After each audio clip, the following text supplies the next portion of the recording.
Okay,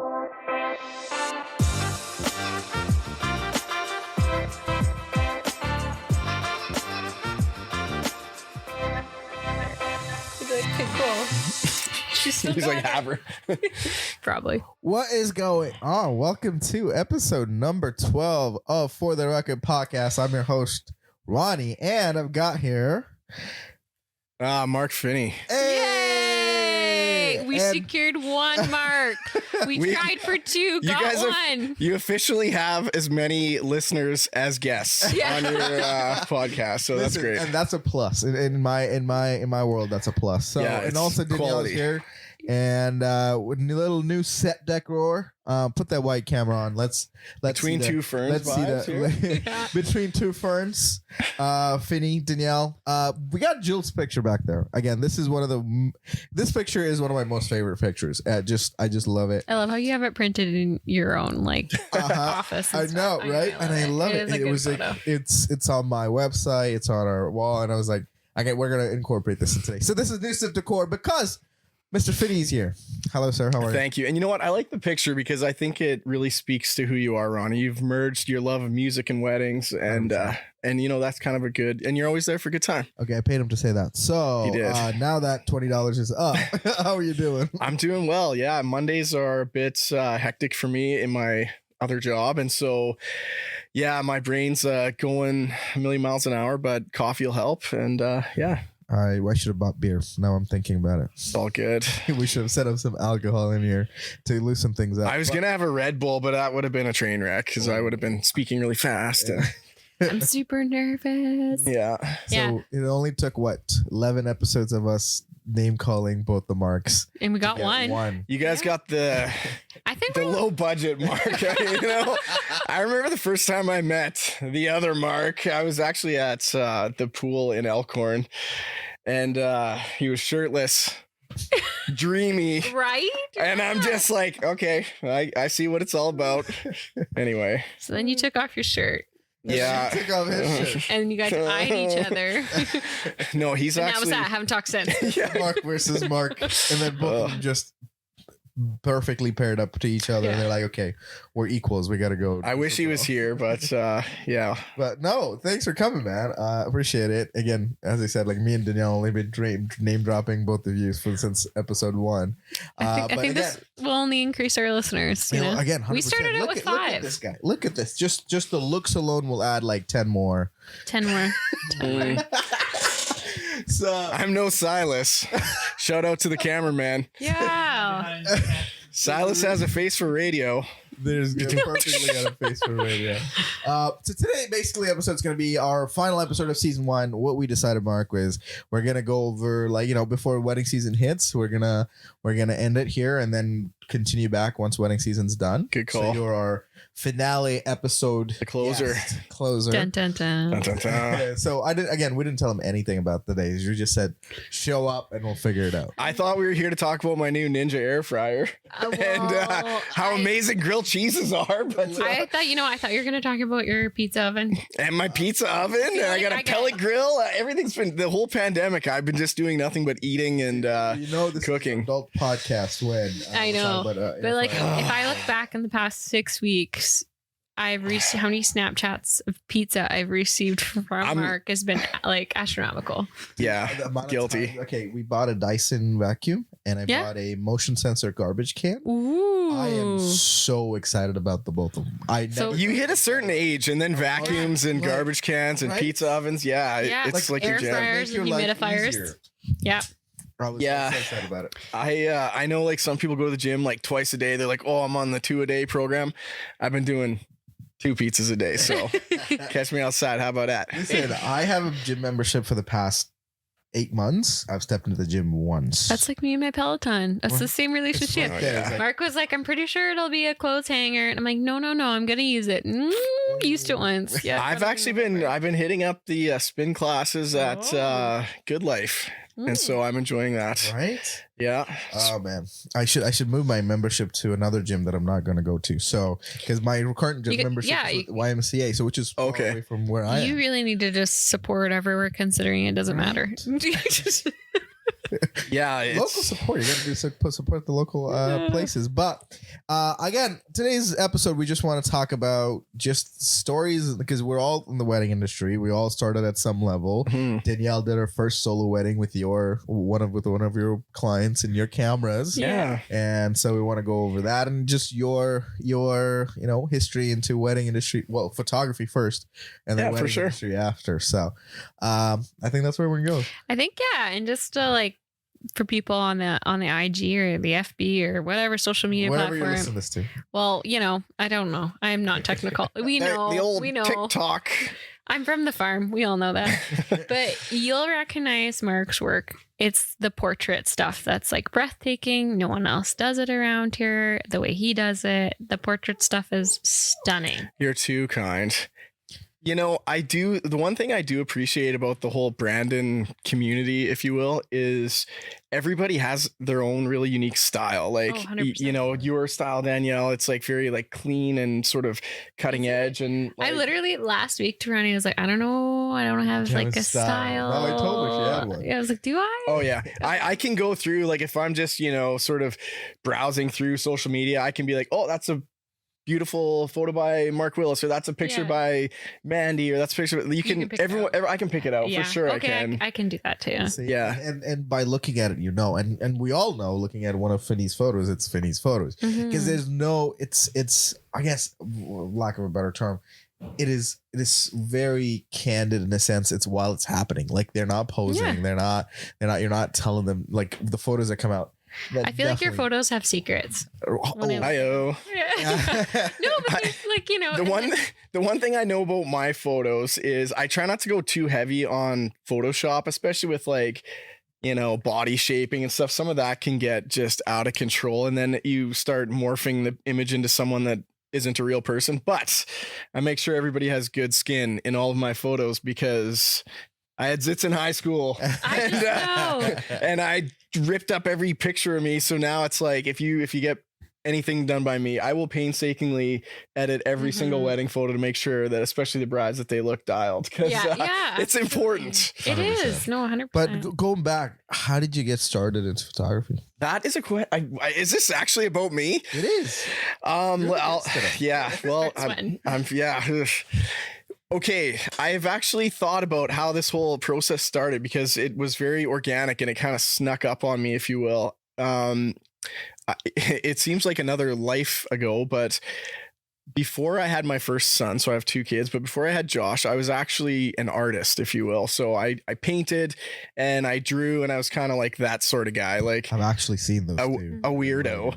But I was the weirdo too. No, we call it art. We call it artiste. Did the oil painting in school and everything. Yeah, and that was definitely my first passion and labor of love. And then, just with having a kid, and I started having less free time to really pour myself into that.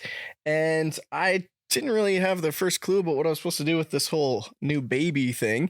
And I remember my warm little football. Yeah, warm little football. Don't drop them.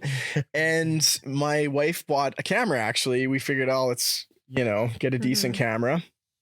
And then I started being like, I'll just take pictures of my kid. And so I started taking pictures of my own family first. And I think that's how a lot of people start in this whole racket. And then people started asking me if I'd take pictures of their family. And then it kind of went from that to fast forward a few years later. And a girl I knew was getting married, and she said, "Hey, I know you take nice pictures. Would you be interested in taking my wedding pictures?" And I immediately said, "Not a chance." I think there's a lot of fear and anxiety in photographers about shooting weddings. And that's how I was with you. You're like, "Oh, you can do it." I'm like, "I don't think I can." You're like, "I'm pretty sure you can." You definitely can. But it's real. And you know what? It still is there for me. Like, there's moments where the night before a wedding, I kind of go, and you kind of have moments of just nervousness because it's such an important day and so many things can go wrong. And the last thing you want to do is not capture a really beautiful moment or something. Right. So the idea of doing weddings completely scared me, and I said no. And then she said, "Hey, it's a small town wedding. We don't really care if, just do your thing." And so she kind of talked me into it. Shout out to Stephanie. And it was a perfect wedding. It was just like a real fun, chill, small town crowd. And then from that, I got another one, and then it kind of went from there. So Mark Jeffries Photography. That's still the name, or is it Phinney Photography? Or is well, like I always thought like Phinney Photography sounded kind of goofy. I love it. You know, I like it. I like your last name. I don't know. Yeah, but I just went with my middle name. So I just went like Mark Jeffrey. And then I don't really advertise or do a whole lot. I just kind of, people just message me. They find me. And then yeah. If you build it, they will come. If you give brides good skin in every picture, they will come. Right? You know, it's really funny. Something stuck with me, and it was like the first time I met you, and I was like, yeah, I need like a backup camera or whatever. And you're like, yeah, got it. Come get it. Two things. It definitely gave you poison ivy. Oh yeah, that's right. That's right. I like sanitize his cameras, but I have poison ivy all over my face. Crawling around. You took a picture a week later and you had a piece of poison ivy, and I was like, oh no, that's me. I'm so sorry. You'll never talk to me again. And you were just super chill about it. Oh yes. Fine. But you said to me, I could, I'm not going to phrase this quite right, but maybe you can help me out here. You said, I don't watermark anything. I don't really advertise, and I'm still really busy. And that's how I enjoy what it is that I do, because I don't put a lot of effort into chasing it. Right? Yeah. And like, and it was that, like, I don't know how to term, like, and it's always stuck with me. And like, I try to be like that as well. Like, and you're like, I don't have a website. I just don't, I do what I love, and that's that. What's the thought process behind doing that? I guess I feel like sometimes when people, I don't want to offend, I don't want to offend anyone, because everyone has their own sort of strategies for marketing. Right. Mm-hmm. But I feel sometimes it's like can be a bit cringy when it's like people are constantly trying to just like, share, follow, you know what I mean? And it just, after a while, it's like, I feel like if you really make it all about the client first, and you just do your absolute best, and you kind of over deliver, which I know is kind of something you've picked up along the way from, working with Mark Willis, and just your own sort of farm girl work ethic that's unparalleled. But it's like, if that's how you approach every situation, is just to like work your butt off and do the absolute best that you can, the clients you'll be turning people away. And so that's how I've kind of rolled with it. I mean, I have the luxury of having another job, and so this is just kind of a little side hustle. So maybe I would be more pressured to do the old like, follow, share, blah blah blah thing if I kind of needed the work a little more. But yeah, and like you said, I even know with myself, like, I've done so much lately and haven't posted any of it. Like, last post I did, I feel like was when we were doing our giveaway, when I was, trying to make the most of it. But yeah, like, if the work's there, then if you advertise too much, your inbox is too full. And that's the thing too, right? Because one, you get to pick and choose the type of client you want to work with. And then this is no way to say not every client, like, there's a style of client, because we all have that, right? Yeah. There's a specific client with a specific taste and personality that works with us. And again, every photographer has that too. Yeah. Everyone has someone different. And that's the style too. So you get to attract that kind of couples a lot more than, just trying to just blanket it, say, hey, like, I'm a photographer. I want a wedding. If you want a wedding, if wedding photos done, then I'm here, right? So, and like, honestly, I admire people that brand themselves well. I guess it's just never been my jam. But that being said, if I'm being totally honest, if there's any up and coming photographers out there, I've also found that it's worked as a bit of a marketing strategy too, because I've had brides kind of like think they sort of discovered me or found me, like, hey, like, I'm not sure if you do weddings, but like I saw you, and they kind of come to you sort of thinking like, I remember you saying that people love to discover people. Yeah, they love to discover people, and they feel like they've kind of found like this hidden gem. Meanwhile, like, my stuff is plastered everywhere, but it's like, by keeping it a little more low key, I think, I don't know, it's your little, maybe more exclusive it's or whatever. I don't know, but I just remember we were standing at the back of my car, and I remember just like thinking like you're so humble. Like, I like that. Not that I wouldn't say that I try to be that way too with everything, because I mean, the minute I'm not, I fall down the stairs or like slip the front door, or like something stupid happens to me. But no, I just like that, because you don't see that a lot nowadays, No. right? Of people that are just like, I'm me. Choose me if you want. I think that goes back to just the natural insecurity that comes with being an artist first. Like I've been very fortunate and I've shot weddings. I even feel like weird saying this, but I've actually shot weddings all over the world. And I suffer from imposter syndrome all the time because you're just like, still to this day, no matter who it is, if someone asks me to photograph their wedding, I literally step back and I feel completely humbled. And I feel like, wow, they're asking me to view their wedding day through my eyes. One of the most important days for some of these girls, they've dreamed about it, you know, since they're old, right. Yeah, and then you're like, they're going to trust my eyes to be the one that's going to capture and I just feel flattered every time. And that's never left. So 100%. Maybe that's a good thing. So your first wedding, when was that? What year are we talking about? I think it was around 2014 and then I did, and that was the low key Steph wedding, smalls. It was a super fun wedding. It was in Minto, and it was like the whole town was there, and I instantly got hooked because I went into this like community center, and it wasn't your regular wedding in the sense that the small town weddings are hidden gems.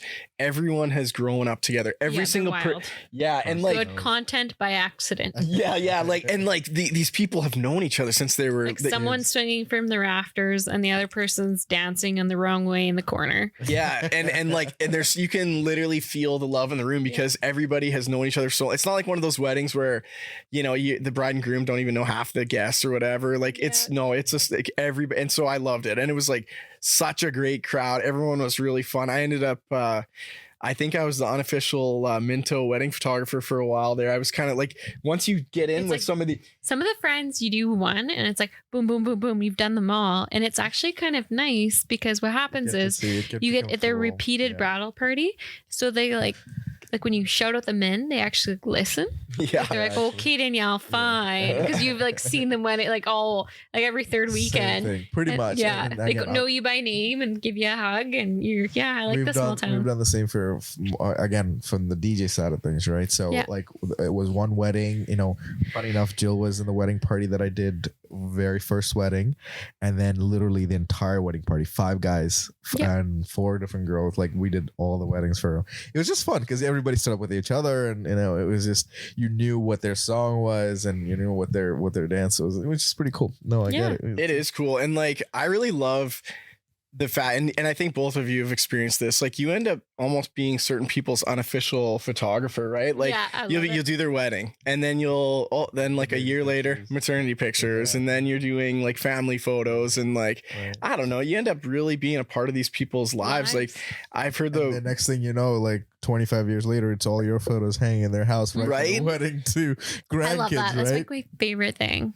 Yeah, I know. I had some people. I did their wedding down in like Alabama actually, and then they moved to BC, and I reconnected with them, and I saw a picture from inside their house, and there's a big picture from their wedding that I took, and I remember Leah. Remember we in Mexico went to their house. There's a whole wall of photos, and it's like, I don't know. To me, that's really special. And 100%.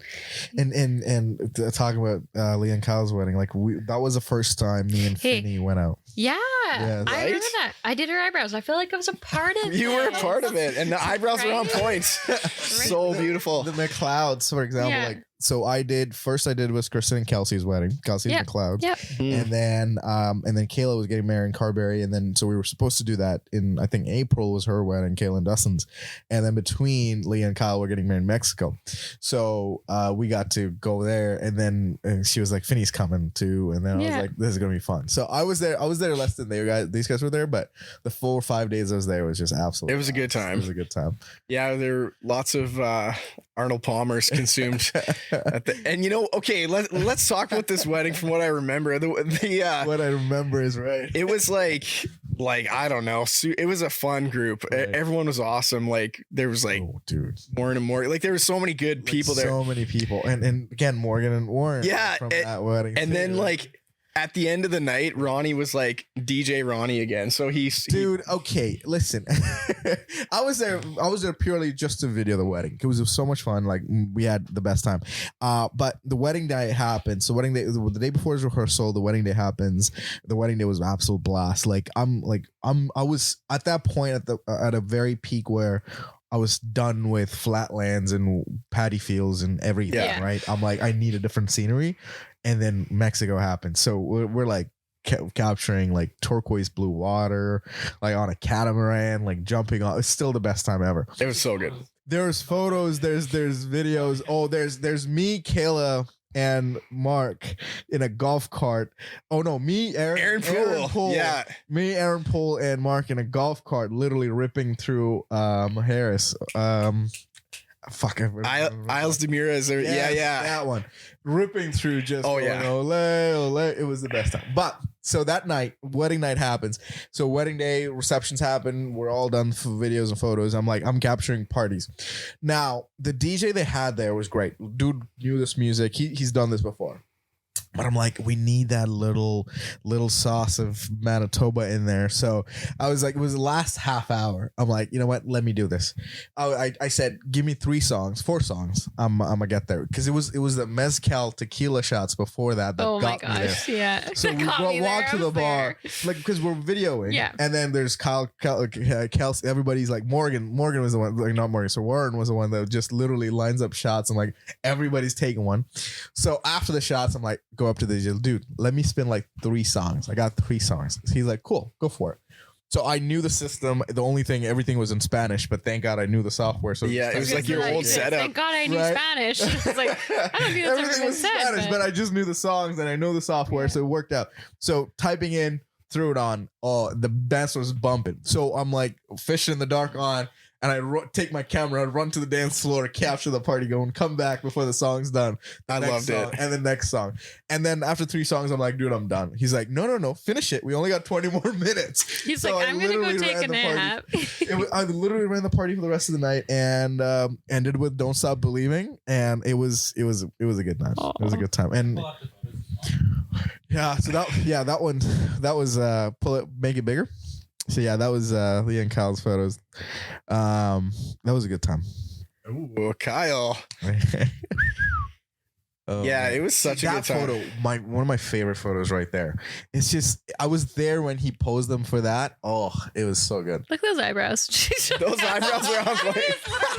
Those are natural. Those are Danielle, natural. eyebrows. No, That last picture- the It's last her own picture- eyebrows. She's not. All I did was wax them, you guys. Oh, that's all I did awesome. was wax them.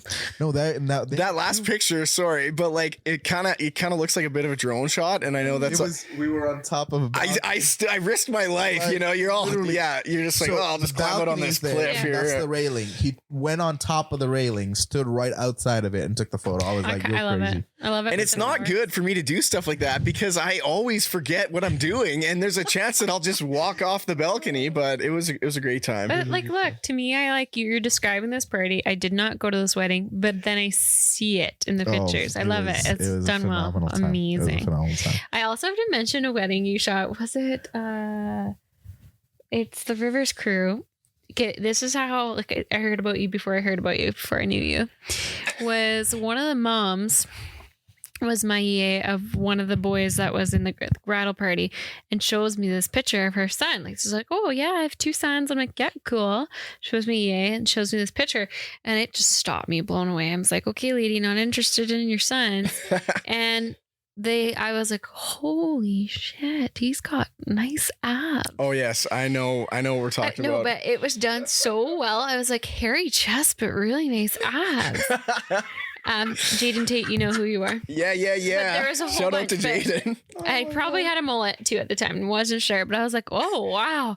And then I started looking I started tracing across like the whole entire photo. I was like, they're all ripped. What? Like who gets this bridal party? Like where are these? Are these the Chippendales? And then Shauna, like she's sitting there laughing and smiling, and I'm staring like I am reversed in photography, but I'm still like, where did the Chippendales come from? And she's like, no, he did that with Photoshop. And I'm still staring at it thinking to myself, what? This is so well done. Well, okay, about that. Yeah, I think that is hilarious. Actually, I'm doing Jaden's brother's wedding this summer. Yeah, Josh. I'm actually, I want to do it because they're cool, but also because I seriously love that Rivers crew. Oh yeah, like that's like the Gills, like Tyler and Laura and stuff, and that was their wedding. And like I felt that was a huge destination wedding. I think they had 90 people there or something, which is big for a Mexico wedding. It was actually the same resort as Leah's. Yeah, it was and like such a good crew. Like I remember feeling almost a bit of like jealousy because I remember thinking like, I wish that I lived in Rivers and knew all these people, because it was like they're a super tight friend group, you know, like they. I shot the brothers, right? Yeah. I haven't posted any photos, but same thing. They're just wild. They're like wild. Rivers is a sweet little. There's a good crew of people there. But anyway, so what happened was all the guys were like kind of dancing and just having a good time. Many beverages were consumed. Like this is how I knew we'd get along when I saw this photo. I was like, what? Well, and so I guess I don't want to. I guess Danielle already let it out of the bag that these poor guys were photoshopped here. But I'm sorry. Yeah, but I'm find this photo. And all I remember, I saw Laura, and she was asking one of the guys. She's like, let's get all the groomsmen to take their shirt off, because you know they had suspender, you know that Chippendale vibes. Yeah. And she's like, and we'll basically have a picture of me with all these hot shirtless guys. And like, I saw the look on this one guy's face that she was asking. I'm not going to say who it was. He looked utterly terrified. Like he was just like, nope, I don't want to take my shirt off. And, you know, I could tell he looked like he wasn't feeling it. And I'm standing there with the camera and she's like pressuring them, you know? Oh yeah. And I'm sure like when she's drinking, she's hilarious. Oh yeah. The best ever. And so I ended up pulling him aside and I was like, hey man, I got you, buddy. I'm like, in the same way that I won't let a girl have bad skin in a picture, I'm like, I'll make sure you guys are dialed after. And then he's like, what do you mean? What do you mean? And I'm like, if you want abs, I'll give you abs. I'll Photoshop some abs in there. So then all the guys kind of came up to me and quickly checked. They're like, hey man, you give me abs. And so anyway, they took their shirts off and they're like, what are they, dancing on a table or something? Something like that. They're dancing on a table, shirtless, all the groomsmen. And it became a challenge to me because I was like, you know what? I need to make this super believable. So I think it was a pass. Like I think I was because I was like, no, I was looking at these photos. I was like, how many good-looking guys can you like put in one picture? Right? This isn't even fair. This wedding party. Christ. And like I remember doing that too because I did it at the hotel, like at the resort the next morning.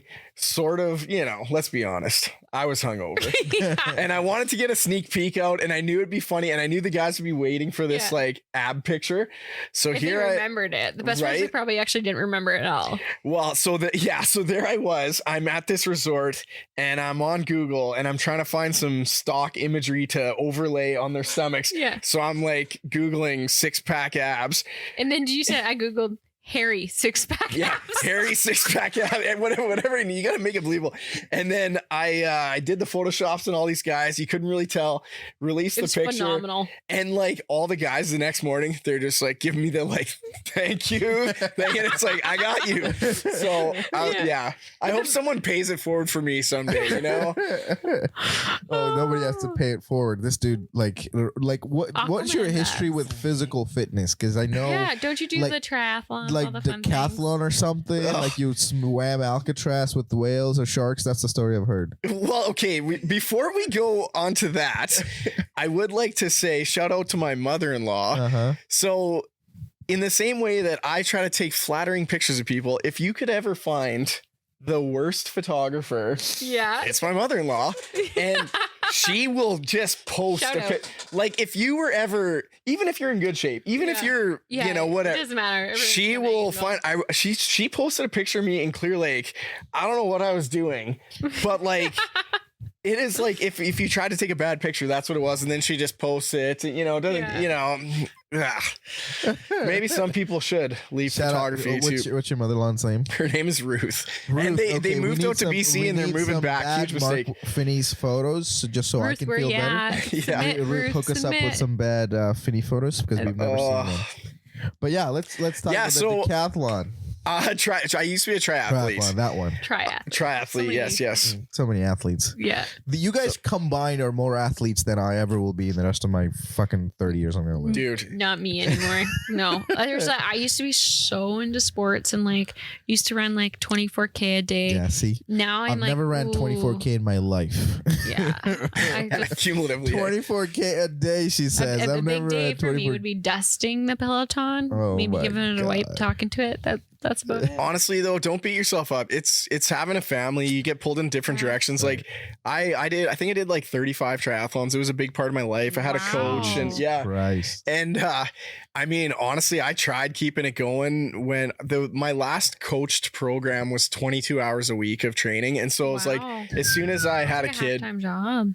yeah, and it really is like it was like a whole other job because just between like you have to eat a lot and you have to all the like that I still do. That. Yeah, that I still kept do. that. I kept that. Like air fryer now, but yeah. So I really loved that and it was a big part of my life for a long time. I tend, in case you haven't noticed, I tend to let stuff get out of balance in my life. I double down and I just go all in on stuff, and I definitely did that with photography too. But that's you're gonna say the pizza, and now it's pizza. No, you know what, Danielle? Legit, I can't even do anything without going too much into it. So the pizza, yeah, I've got it dialed. Yeah, right now. Like it's taken me a while, but like it is legit the best pizza. And here's where I become extra. I immediately was on Amazon and I have ordered, and they're en route pizza boxes. And it's like, I'm getting a pizza delivery soon. Did you put your own label on it? Are you going to do a stamp? I'm already thinking about it. I'm already thinking. Oh, wait. What do you have for names? I don't know. Like Dirty Slice. I'll figure something out, but it's like. Come up with some names here. Big Magic? I don't know, but like. Phinney sauce. But I'm excited. Like, I'm excited to like give these pizzas to people and be like, huh? And I'll just sit there and watch you eat them and be like, huh? What do you think? No, you know what's funny is like, I think I've said this a lot to my friends, or even conversations you and I have every once in a while. Every couple of months we dive deep into what is life. Yeah. But it's like, if you're passionate about something, I like, sometimes I do something or do photography and I leave and they're like, oh, how much do we owe you? And I'm like, nothing. And you're like, what do you mean nothing? And I literally like, okay, if you are doing Santa photos with Shane being Santa and me being the photographer for friends, and they're like, well, what do you mean nothing? I'm like, well, if you pay me, it kills it for me. Yeah, right? It does. I don't have any passions right now that are left unpaid. So sometimes when I want to do something, I want to do it as a gift or I want to just have fun with it, And, don't pay me. I've always gone by the sort of notion that people can have multiple passions, right? Yeah, absolutely. There's not just one thing that you got. Like, people try to box you into, oh, this is who this person is and this is who that person is. I think I beat myself up with trying to fit into the box. And that's the problem, right? Like, we are allowed to have what we like to have, like 100%. Yeah. Like, there's so many things this world has that I personally think that we don't even have experience by the time we die, that we don't even know what we truly love, But it's funny, like, you're on that business, music, video, you're on pizza, eating, just joking. No, but air fryer, grilled cheese. yeah, it's just all food. Like, no, again, but photography, like the art portion. both of you, for that athletic, fact, yeah. And I've got my firefighter, dirt bikes, and brows and teaching. Ridiculous. Yeah, Danielle's one of those like crazy. unicorns. And do you just think, like, if you know how some people in their brain, like some people are good at multiple languages. Like, I didn't Pinterest this. I don't know what I'm talking about, so don't reference this at all. But do you think when some people are artistic, it just is like a whole part of the personality that branches into so many things? I think 100%, so. 100%. I agree with, like, I am a passionate person. I think Danielle, Ron, you guys are, you have to be to keep up this pace, and because it's a lot of work doing all this stuff, but I know for me, I'm always attracted to things that are a little bit scary. If I feel like, oh, it's a challenge, can I do this? Will I pull this off? If I have that apprehension about it, I find myself drawn to it. And like, I think that's the outside voice too. Oh, what will people think about this? What are other people gonna like? It's always the, oh, what are people gonna think about it? That sort of sort of puts us off rather than trying it or doing more. Because I think in a sense that we always, people have to see it, right? That's the artistic thing in us. It's like what we're creating. We want people to see it, and we don't want it. We don't anything else. We just want people to see it. Like, hey, I put some thought, blood, sweat, and tears into this. Tell me what you think, right? Yeah. Right. Put that, and that takes a sense of vulnerability to put yourself out there to take that criticism, positive or negative, in there.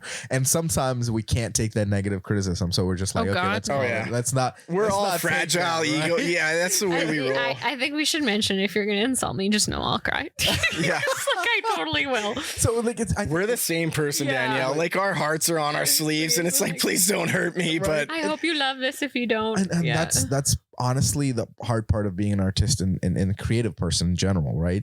Is when you do something and you're like, okay, I'm going to show this to the world, but wait, should I? Like, what do I get back? It's crazy. Okay, let's talk about something quickly, off topic as per usual.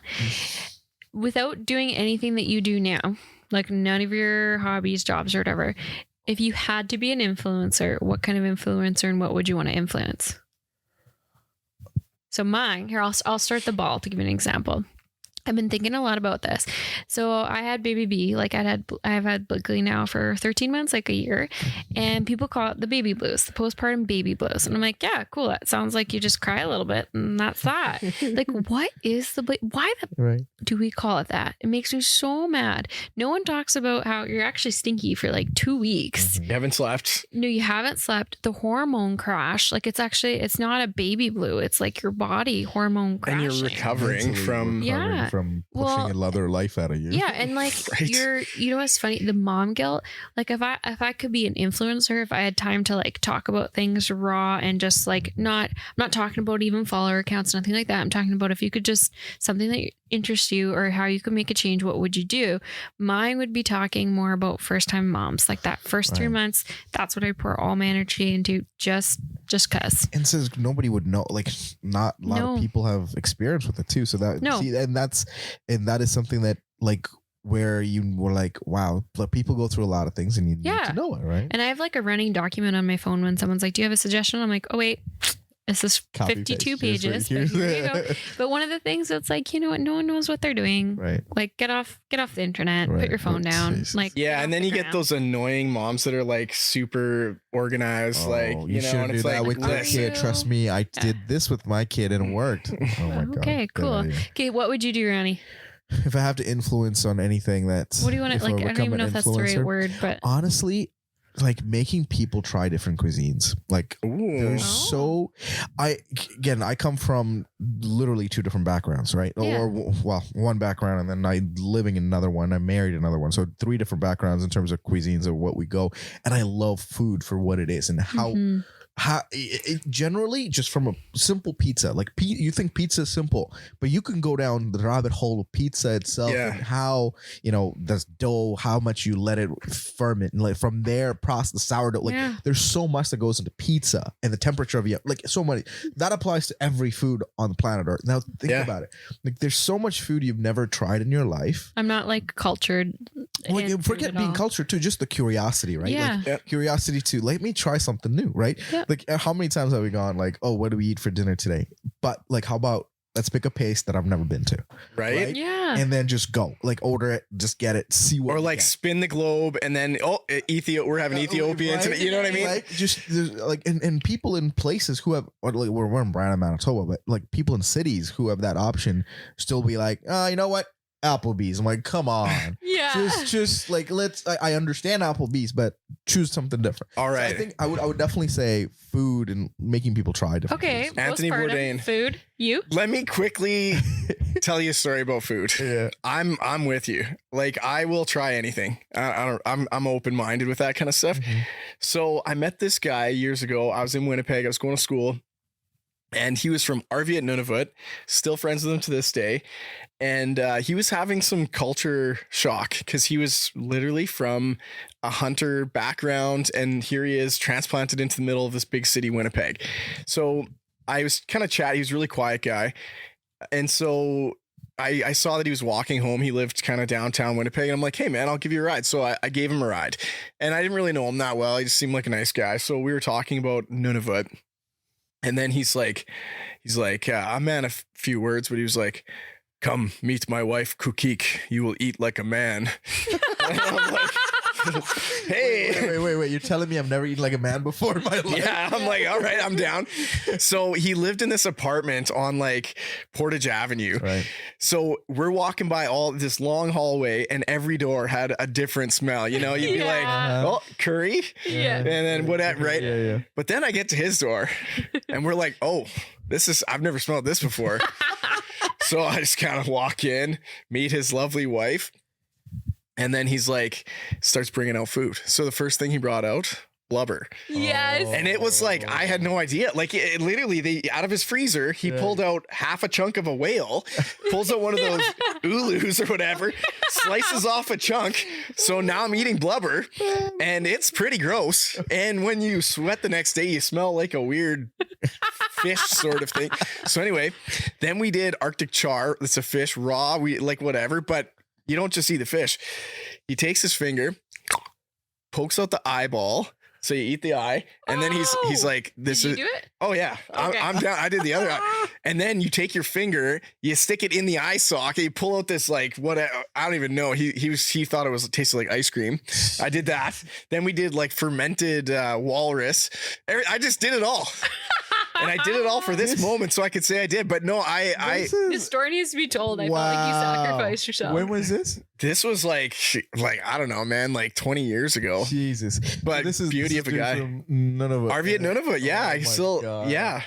See, like, That's and that's the amazing. thing. I love it. Dude's Canadian, and you had no idea. No that idea. shit was gonna be edible, and now here you are enjoying, Talking enjoying. about It was cool though. Like Back to I it. actually like I mean, I've done, we've all done different cuisines if you traveled a little bit or whatever, but like that is next level. Like if you have like, oh, I had swordfish, whatever. Right. Try some blubber. No, see, and that's why I'm like, people like it's something that's possible, something that you just choose to, right? It's like it's like picking. It's not even, you don't even have to travel. Like order something from somewhere that you've never ordered before, and then try that for dinner, and you're like, okay, that was good. And Brandon's actually getting a lot more multicultural. Like there's some like so- ease up on the pizza joints. Like the just other have day to go to the other day I counted, and we had 33 pizza joints in 34, Mark's Garage. That's what it should be. Mark's Mark's Garage. Garage. Yeah. Mark's Yeah. Garage pizza. It's not a bad plan. A wrench in time. Yeah. But yeah, what would you do? What would you do? Oh, man. Okay. Influencer marketing. Like I like it. Ugh. Yeah, this is like if money wasn't a thing and you had to do it. You know what? I'm passionate about mental health, believe it or not. Mhm. It's a good one. No, and I think I would pursue that in some fashion. I actually have a bit of a project that I want to work on. That I was thinking about, and I might kind of move in that direction, but I guess I can explain it, but I haven't told anyone yet. But Sure. yeah. For the Record podcast is actually revealing the new project here. It is breaking news here on For the Record. Breaking news, podcast. and now I'll feel like I'll feel like I actually have to do it. But like, hashtag pressure. I've been thinking about. I know some people, and I have some contacts in law enforcement, police, and fire, and military, and I've been thinking about reaching out to some people that have experienced PTSD, and so I would like to do sort of combine my two loves. One is writing, and my other love is photography and portraits, as you said earlier. So I'd like to kind of meet with these people if they're willing, and just like take their picture in their home, and then kind of explain their story. And then do sort of, I was thinking like a gallery release of all just black and white portraits of these people with their story. And then kind of put it all into a book. Yeah. And then hopefully sell the book to raise funds for like an organization like Wounded Warriors or something like that. And I just, because I think if it's a thing that you don't know about unless you know about. Yeah. And it's like Humans of New York vibe, right? Like, have you seen Humans of New York on Instagram? I have for sure. Yeah. So it's a similar idea, but that's a cool idea. Like where you take and put it in a gallery and then a book after too. I just want to do it because I feel like the more people that have a chance and a platform to tell their story, then it really does. I know it's definitely something we talk about a lot, but it normalizes that people go through rough times. And so I want that to be something that becomes very a part of our conversation and allow people, if they want to kind of tell their story. And so that would be probably a direction that I would head into as well. That's awesome. No, that's a great basically idea. Ronnie wants to look after your belly. I want to look after you post baby, and you want to look after, No, that's awesome though. Like honestly, talking about mental health real quick. Just and then I want to come back to your writing for a second. But when you was like, give it 3-4 years ago, mental health was still a topic. Like everybody was talking about it, this and that and everything, but never really. I'm like, what are they talking about? Like, I don't understand. Like, I don't like. I'm fucking 23, 24. My only stress in life was, okay, I gotta make sure go to the event, make sure I take care of the client, and that's it. And then on to the next party, right? So it was that, and then slowly you start in getting, you get older, and then that's when it hits you a lot more than I feel like the problems in your life or sort of yes, more than problem is just, I guess one part you start overanalyzing a lot of things because you're an adult now and you have that, but adult problems. Part of that is also just generally you start sort of doing a lot of things, comparing your life and see where you're at and what people are saying, and family, everything affects you, right? And you start understanding, I'm like, okay, this is like, there's so many different problems, and for some people it's childhood too, but for me, again, I've had a fairly okay childhood and great childhood, shouldn't be a problem. But once you become an adult, a lot of these weight sort of starts weighing in on you as an adult in life and everything around it. So now I'm like, okay, yeah, now I understand with the simplest things, right? One day I might have this absolutely off day. I'm like, what is going on? Yeah, I got zero motivation to do things, and some days I'm like, what is happening? Like, why am I eating so much pizza and crying?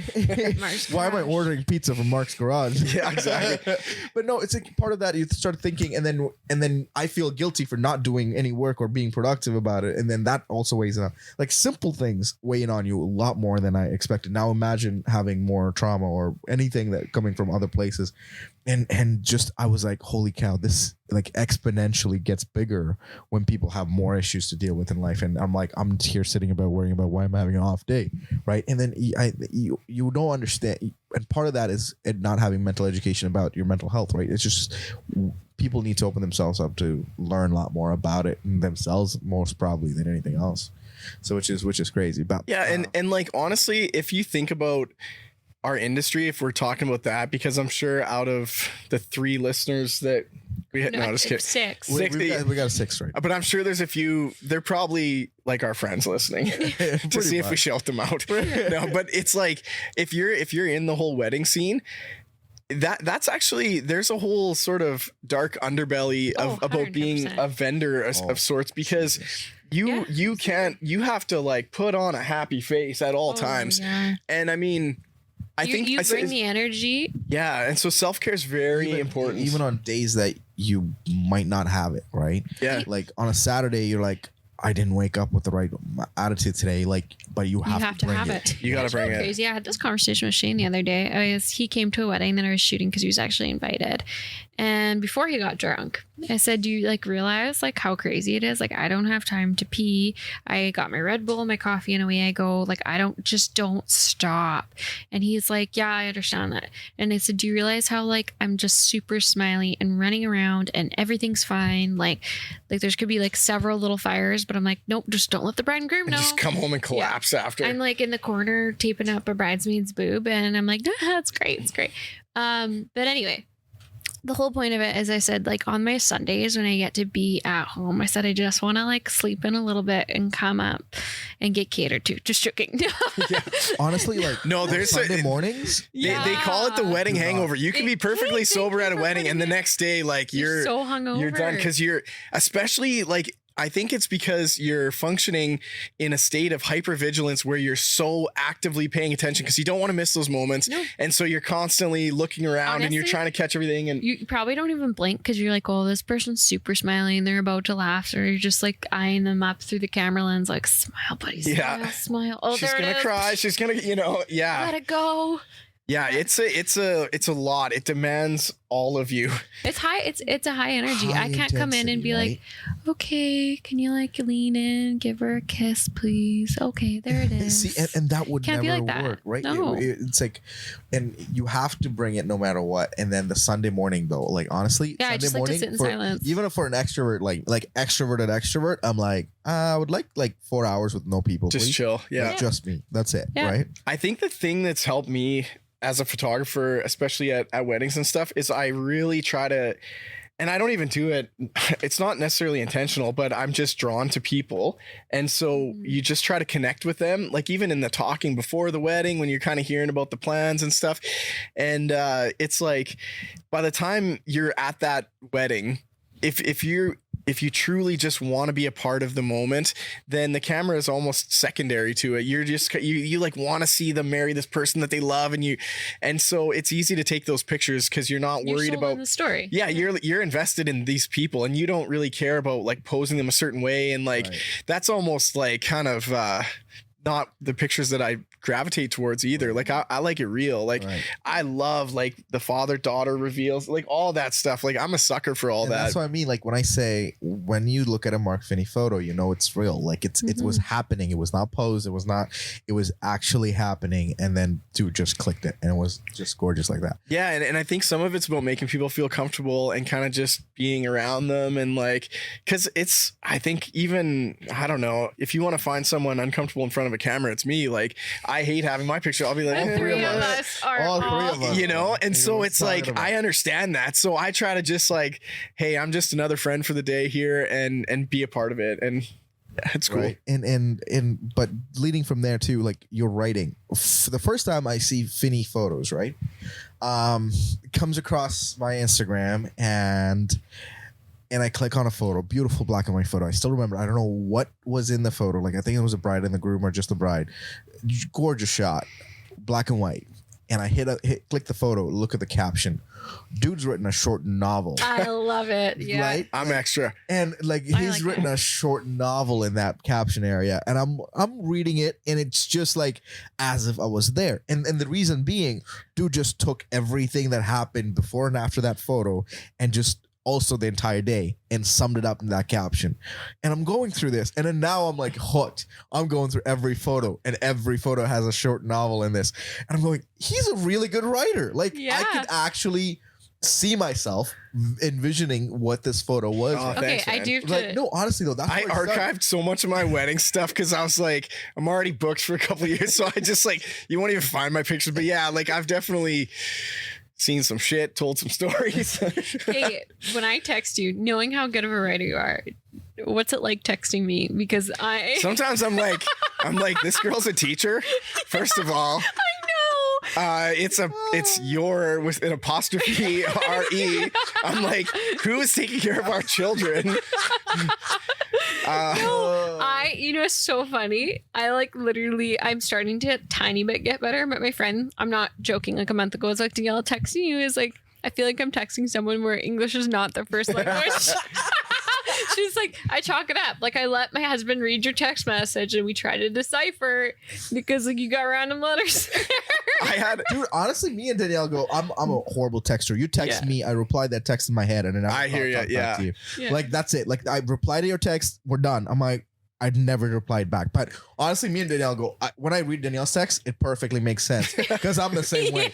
I don't care. Like there's no punctuation. Sometimes I just tell Siri, I was like, hey Siri, text Danielle, blah, blah, blah, blah, blah. And then Siri has no punctuations. I'm like, I'm not going to say full stop, period, exclamation point. No, I'm not going to do that. I just stopped trying to do that on my like Apple Watch. I'm like, ooh, this is not going good for me because you got to actually say period. And but I actually was standing beside a girl at a wedding and I was kind of joking around with her and she was messaging me something and she showed me this text and she had used the incorrect to.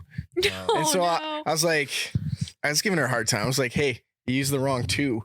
To me, that's a big deal. And she's like, oh, I did. It's because I'm not a boomer. Sorry. And then I'm like, I just felt so old. Shit. I know. I guess I am. That's so funny. No, I'm like nobody writes letters anymore. No, seriously though, like my text messages make no sense. There's a lot of stars and like the right word and then another word, then another word, and then I'm like, actually don't know how to spell. I'm gonna. You know how my texts are like Silas has seen it too. One sentence pops up, enter. Second sentence pops up. I do that too. Enter. So Third sentence, enter. like, ding, Fourth sentence. ding, Like ding, ding. and then after I send it, I'm like, wow, I just dinged their phone like 8 times Oh, yeah, that's how for I one text. paragraph I Yes. could have sent. Okay, so my youngest kid, he sees me texting and, he wants to be one of those kind of like cool texting people. And he's got his little iPod where he's got like Messenger Kids. Yeah. And he has a similar literacy level as Danielle. And so, no, just kidding. No, but so true. So Not even mad. he has been sending me messages. And they're decently long messages, but they're actually just purely made from the predictive text in his phone. So they don't even make any sense. So like I'll get these messages, will be like, the one yesterday was like, yeah, I don't think I want a new job. LOL, I've got a headache. I'll be home. What do you think when? And then I'm like, what? So I sent him a question mark and he replied, he's like Snoop Dogg. He just sends whatever the phone, but it's like, he feels like we're having a big talk. So it's cool. I love it. Oh, it is so This cute. is Alex, right? Yeah, that's Alex. Yeah. I laugh when I'm texting and stuff and I'm like, say as I do, not as like, what is it? What's the phrase? Say as I do, not as I, what? Say as I do what I say, not what I do. Yeah, something like that. It's parenting 101. So Yeah. Kristen, yes. I always call her my Christine. well, it's because I always call her Christina, Yeah. and then everyone thinks that's her name, but it's Kristen. So Kristen and you've been married for how long now? Oh, I married my high school sweetheart. Yeah, we just had our 20th anniversary. Went to I was gonna say we went to New York, like but 8 years older than your anniversary. I know, dude. I'm old and washed Jesus up. Christ. Like, you definitely leveled up when he married her. I leveled up, her. and you know what? I knew right from the start that I was playing out of I was like, oh, this girl, like I need to lock this down. and yeah, she really has been amazing. Like amazing mom, amazing wife. I'm pretty lucky. I could tell you that much, but that's cool. No, I feel like Kristen's the responsible one of the relationship, and Phinney's like, I can do whatever I want. Yeah, YOLO. I go on 10 vacations a year. Yeah, I know. I love how you're like, oh, I'm going to the mountains, and you're on this big rant to this magical journey you're going on, and then my response is, Kate, where do you get the vacation time? Exactly. Like this dude is in Florida. Me and Sal was talking about it. He's like driving to Florida one day, and then 2 weeks later he's in the mountains in BC with this kiddo on. I'm like, what is your life, bro? Yeah. I know. He's basically like, I'm living my best life. Right? I actually believe that you should try to live your best life. I remember. I agree. I don't know where I get the time and the money. I'm like, oh, okay, I got to make sure my 8 to 5 works, and then I got a weekend. I know, dude. Like, oh, I got a vacation for days. You've been at it for a while. I know, and like I was coming back actually from Europe once, and there was a lady. I had talked to her while we were waiting to get on the plane, and she was excited because it was like her first time going to Europe. She waited until she was like probably 80 and almost my age, and then. So anyway, it was kind of interesting, and as the plane, we got stuck in the tarmac. It was super hot. Well, she had like a heart attack, so they had to like call doctors from first class. So that's of course where the doctors were, but they went back and they were helping her and get her off the plane and all this stuff. And I remember thinking like, it's so easy to just wait until later to do the fun stuff that you want to do. So even with kids, like with everything, try to just like follow your passions and get it in. Yeah. And honestly though, like the past 2 years, me and my best friend were talking the other day, it was just like life, even the past 2 years took 2 years of your time away, right? Right. You didn't do nothing. Like you just sat at home and staring at the ceiling. Right? Well, I had a crotch goblin, so there's that. Well, that kept you busy. Like shout out to Blakely. Yeah, shout out to Blakely. Crotch goblin. I really want this to be like 10 years, 11 years from now when she's like she understands everything. Yeah. I just want her to watch this and it's like, this is what your mom called you when you were 1 year old. She is going to be, from being raised by Shane and Danielle, she's going to be a beauty. I like laugh because like she bit me the other day. I was like trying to like clean off her mouth. It's like, and she wouldn't like go because she growls. And I literally like turned around and like I was, kind of at my wit's end by being like the chomp marks. Like there's marks all over my face. She only beats me up. 1 minute warning. And I handed her to Shane and I'm like, you know what? Take your sperm pet. Yeah, take your sperm pet. We had a book, Teeth Are Not for Biting. Yeah. We had to, that one. She don't listen. no. She's one. She don't know. Jesus, I like the photos and the snaps I get from Danielle about Blakely just doing random shit. I'm like, every time I'm like, she's so cute, she's so adorable, like hearts, right? every time. But no, like traveling wise, like I honestly the past 2 years was just like took a lot of time away, and me and Sylvie were thinking too. It was just like you gotta like start traveling. And two things that I definitely think people like takes them out of their comfort zone, and definitely they learn a lot, is traveling. Yeah. Absolutely. And second thing is food. Like honestly, those two things will basically you want to follow the food. Gotcha. follow the food, and that'll take you to the places. But no, it's like traveling brings another level of, I guess, appreciation for appreciation for life and the world we will live in. We got like I've read this so many times. We've got one planet, right? And one planet, one life. And we get to sort of see all of that and go, and in the end, like when you're about to die, you're like, you know what? I had a good life. It's not about it's only about two things: the people you met and the places you went, and that's what you're gonna love and remember. And and I think like even me being, you know, my age and being a mom, like the material things just don't matter. No. It's not what you having have. a child really puts stuff into priority. Crazy. And you know what? I understand, like if you have a little Blakely at home and stuff, it's like you're probably not going to get to travel and do the stuff that you want to totally do. That's the reality of having kids, but you just, it'll come. Like I actually remember my really good friend, we used to bike at the Brandon Hills, like, you know, 3 times a week. And when I told him we were having a kid, he was like, "Oh, that's awesome, man. Congrats. I'll see you in 4 to 6 years."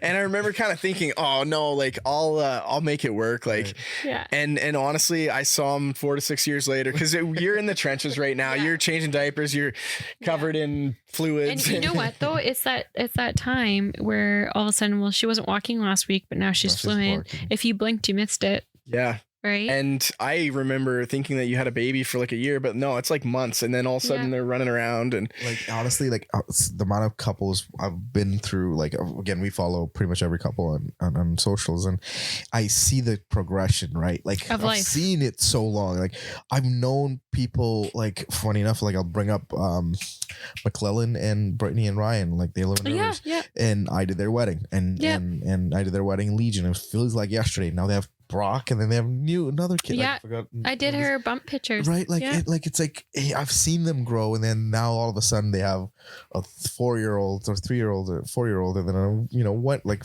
few months old. Like life just goes so fast. If you blink, it's gone. And especially I see people too, like day to day, it feels like years, but I guess like once the kid comes out, it's just like, oh my God, you. If I know like a kid puts a timestamp on life. Yeah. It does. Because it's like a year, and you're like, whoa, like you actually have to look at the time. And like one thing, to kind of talk about content creation, video, photography and stuff, it's like that is something that people oftentimes really underestimate, is the value of photographing your family. And even, Danielle, you're the same as me. Like you and I have been the ones to take pictures of our family, so we're not in the pictures. So it's like, if you look through family albums at my house, it looks like my wife's a single mom. And so it's like Shane looks like number one dad, always spending. Yeah. So, do you know how many costumes? Like I set him up for success for these photo shoots. Right. He's a good sport too, I'm sure. But it's like, I think that it's actually important for photographers to put the camera down and to call up your friend or call and be like, "Hey, Danielle, can you get?" I've had Tara Stokes. She's taking pictures of our family, and they're some of our most cherished man, and like people like that. It's like hit them up, and like it's awesome, kind of having those memories. No, honestly though, like I did it today, and just doing mommy and me pictures and stuff. 100%. And I was like, "Can I show your photo?" Oh yes. Okay. Yes. Okay. Here we go. So here's a photo of this is Shane and Blakely. Oh my God! Look at that. Look at the stuff that I do. Do you have the Santa picture? You're like that, Mom. Yeah. So there you go. So that's Shane as Santa, and that's Blakely. Oh, so we do people who are listening again. You got to go to Danielle Palatic. Yeah. Danielle.Palatic on Instagram, and you'll see the photos. So anyway, Adorable. I set these two up for success. Like he looks like the best dad, right? Keep going down there. Like look at, they're all shots. Oh yeah, that was her. Yeah, they like have these crazy moments, but it's because of me. Yeah, you go like, see what I mean? It's but like, you're gonna love those. Mommy, where were you doing these photos? I'm like, I was the one taking the photos, honey. Exactly. Thank you. Right? These like precious moments captured. Where am I? And do it now, because if like my kids were the most photographed kids on planet Earth, just like Blakely will be. But I'll tell you what, do it now, because they're gonna get to the point, if they're anything like my kid, well, they're just like, As soon as they see a camera, they're like, nope, I don't want my picture taken. I'm out. Especially my little guys. Well, they're over it. It's But crazy. I know maybe me versus you or maybe not, but when I'm sitting there and today, like I wasn't feeling my best, went to get these photos done, you know, it was like half an eyelash was falling off and like I had bite marks all over me. I didn't lose the baby weight. I could come up with a million excuses not to be in the photo. Right. A million excuses not to be in the photo. But guess what? To Blakely doesn't care. Like I have never once looked at my mom and thought that she did not look amazing. Right. I've never not once looked at her and thought she was too much weight or ugly or this. And she's not in any of our photos. So you think about that. It's like, well, who is this for? It's for her eventually and me. And like, yeah, just you got to set yourself aside, get out of your head and just be in the photo. And this applies to all the parents who now have their phones and they take a million photos of your kids. Print them off, save them. Trust me, print them off and also be in the photo. Like try to get in the photo and try to do it the other way too. And also just schedule a damn family session at once in a while. Just get in front of a camera and this is not, you're not doing this for you. You do this for the I had a bit of a profound moment, if you will. I really, it's a very vivid memory. My mom, she, you know, I think as a lot of new moms are, riddled with insecurities and you feel like you're not as beautiful, blah, blah, blah. And so she was one that would just hide from cameras. I still do. Yeah, today was like a moment. Yeah, and like so that was my mom. So there isn't a lot of pictures of her with, you know, my twin brother and I when she was, you know, a young mom. And she had convinced herself that she wasn't beautiful enough to be photographed and all of that. And you know what? I think a lot of people do that. I know we all probably have done it. But anyway, fast forward years later, my mom was looking at a photo album and she found this picture that was probably 20 years old. And it was of her, you know, with her babies and this long, beautiful hair. And I remember her realizing for the first time just how beautiful she was. And she did not believe it.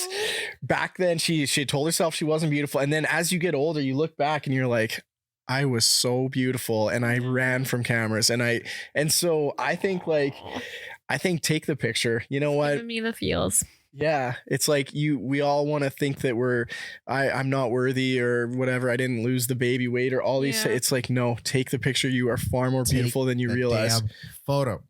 Just not mine. I get it too. No, honestly though, I can't even imagine. Just people think about them now, right? It's short term. Like, oh, I don't look good now. Like 10 years from now, you're not even going to remember what you look like. No, trust me, you're going to be like, holy shit, I look like that. Yeah, it's all downhill. Like, this is as good as it gets, guys. Like, jump on it. Because your insecurity makes you not take it. And then you realize it didn't matter, right? You know what's funny? It's like crazy and like trying to do that with like social media in general, like when you take family photos and stuff, and I just say this is how it was in this moment with the kid running around, not listening, eating snacks in the background, the mom dying laughing. I'm like, that is a screenshot of what it was like. Yeah. Sometimes so don't clean the house, just take the picture. That's what it was like. It's the moment.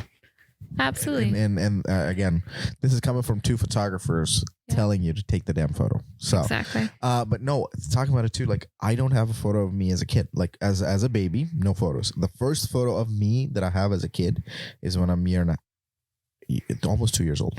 Why is that? That was because no, Ronnie was an ugly kid. Like this is wondering. Yeah, like I would like I can't take it. Doesn't apply to everybody. You have no idea. Just kidding.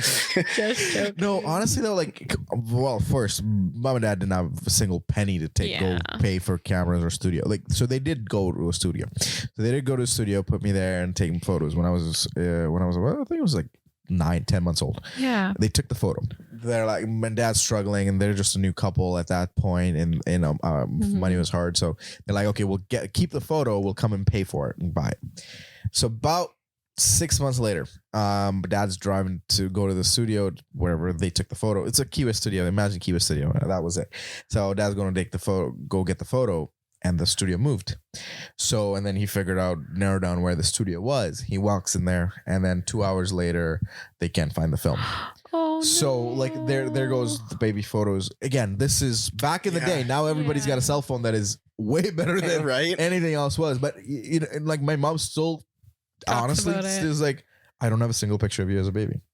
And that's the thing, right? Like that's never gonna happen. So, but the importance of photo, because my mom still worries about that she doesn't have a baby photo. I'm telling you, photos are important. But most of all, put yourself in the photos too. So, and you know what? There's something to be said. Like these cameras on our phones are oftentimes unreal. Yeah. You can shoot 4K video off an iPhone 10. like It's crazy, but everything kind of goes to die to social media. Like, you know, you can take this beautiful picture that you put so much effort in, and it's like, move on to the next one. There's 10 other photographers. If it really feels like that, it feels very disposable. Yeah. And so you don't let the pictures die on your phone. Print them off, find a printer, make albums. You know what I've been doing? Like just looking at what you've been kind of doing with your social media with your boys, and just, you know, running our friendship and stuff with the video. Like I've been taking little home videos and I've been saving them and putting them into a folder. I do the same thing. I only just started doing that, and I'm like, oh, I have some regrets. I do that with Loki. So yeah, there you go. Your son. Yeah, no, I love that. And like, I don't know, video is so fun. It is like there's more things. Like, you know, she's like picking Shane's nose. I'm like, I got it on video. It's emotion and context and the sounds and just all of that, right? You guys, that's funny. We're in the industry of memory making. Right? Or capturing memories and saving them. And that's what I'm archivists. Like, from babies all the way till the day you die. Like there's photos of everything, and every photo can be. You know what's crazy is here I am. Shane's grandma is actually looking after B right now, and she was showing me her baby photos, and I thought that was great. So I have sending them to Shane, like taking pictures of them. So you know, when I was warning you, Danielle, that you should take pictures of Blakely now because she's going to go through a period where she's like, okay, enough with the photos, Mom. Mm-hmm.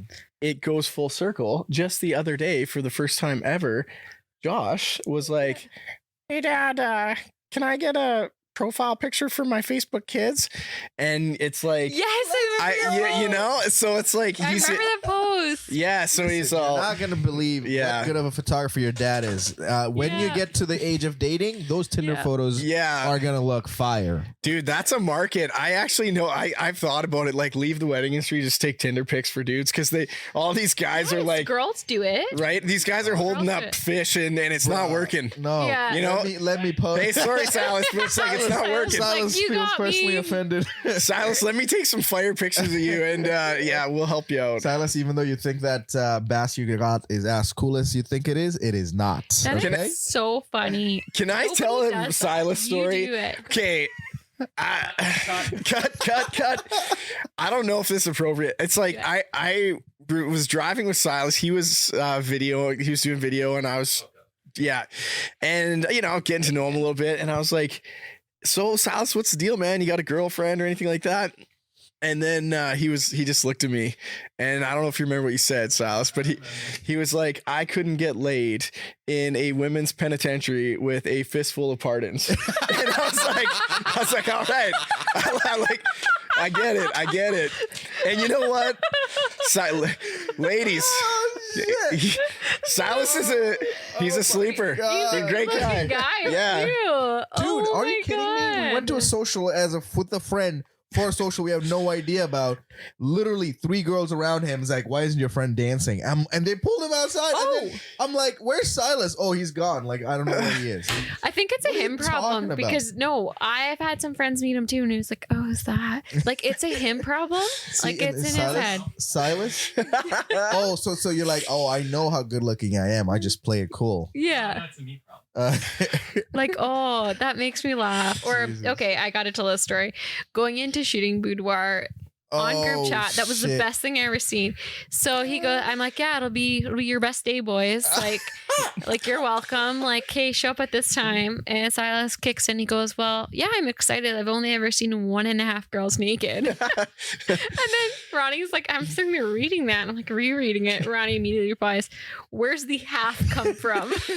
Oh, I love it. Sorry, I had to tell that story. No, honestly, like Silas was very terrified of getting into the boudoir boudoir industry, but now he's after the day he was like, you know what, it was not as bad as I thought it was. It was actually fun. So I've shot some boudoir before, and it is a different vibe. It's not the fantasy people imagine. No. Like it's almost like a very sterile, like anything. And I can imagine being there just watching these two work. I can only imagine like it's a lot more, in a sense, you got to pull out your artistic side from random places just so it conveys what you have in your head through your camera to the computer, and the photo comes out. Like it's got a lot more effort that goes into it than what you think it is. Yeah. One of the best boudoir photographers, in my opinion, and this is shared by many people, is actually Silas. No, just kidding.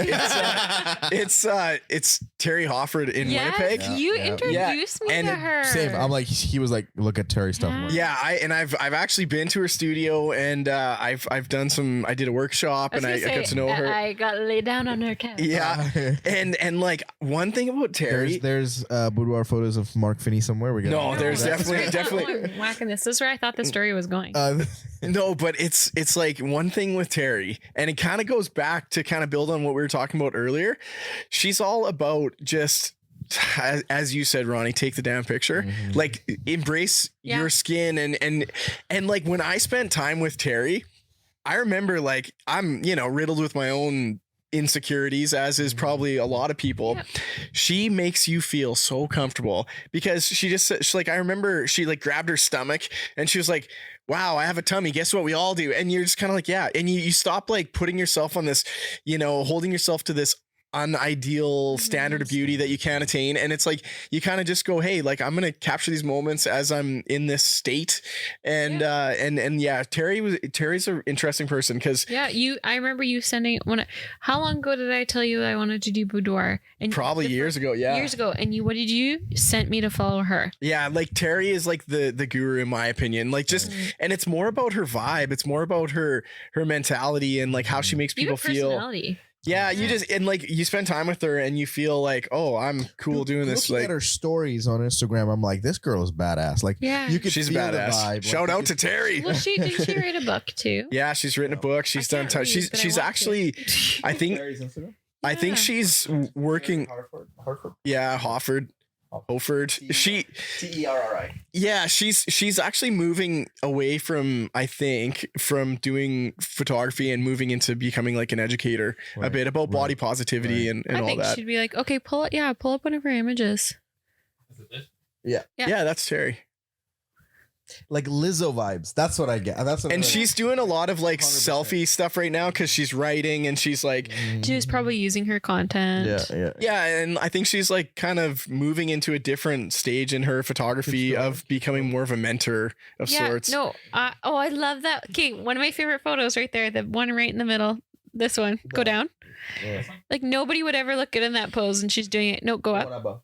Yeah. Like which girl looks good in that pose? But she's doing it anyway, and I love it. And like that, and like Terry's a whole vibe. Like if you're gonna do boudoir, I think to have that, if it comes natural to you, she's got a Lizzo photo on it. That's so funny. I love it. And one thing about Terry, and not just Terry, I believe any photographer, if you're good, you can take anyone, and you can capture their like. I should do this as a challenge. Yeah. I should take some Tinder pictures for Silas and I will capture his true ruddy masculine essence. Okay. You know what? Absolutely. I think he's available this week. Yeah. I'm thinking Silas, we need to pull up a picture of Silas. I think Silas, we do the overalls with like the one down. Suspenders? Yeah. Just one down. One down. Yeah. 100%. Yeah. 100%. Okay. Can we get this? Yeah, let's make this happen. Studio happen. I literally will just sit for the first time silently in the background and not direct everything just to be a part of this. I love it.